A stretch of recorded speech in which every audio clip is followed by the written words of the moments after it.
যখনই মানুষের জীবনে কোনো বিরূপ পরিস্থিতি আসে তখনই মানুষ ঈশ্বরের কাছে প্রার্থনা করে, ঈশ্বরের সম্মুখে মিনতি করে যেন সে পরিস্থিতি থেকে নিস্তার পায়।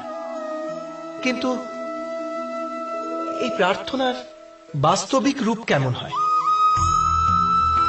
সেটা কি আমরা কখনো বিবেচনা করেছি? প্রার্থনার অর্থ হল নিজের সমস্ত আকাঙ্ক্ষা, সমস্ত চিন্তা, সমস্ত সংকল্প বিকল্প, সমস্ত পরিকল্পনা ঈশ্বরের চরণে দান করা।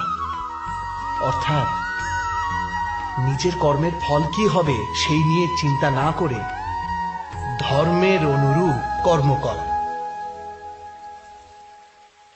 ঈশ্বরের পরিকল্পনাকেই নিয়তি বলে মেনে নেওয়া, সেটাই তো প্রার্থনা, তাই না? কিন্তু ঈশ্বরের সমস্ত পরিকল্পনা বোঝাটা সম্ভব কি? সেসব পরিকল্পনা তো আমাদের কর্মের পরিণামস্বরূপ প্রকাশ পায় সর্বদা। কিন্তু যদি কেউ সব কর্মকেই ত্যাগ করে, সেটা কি প্রকৃত প্রার্থনা? বাস্তবে কর্মই জীবন, আর ফলের প্রতি মোহ না করাই সত্যিকারের প্রার্থনা।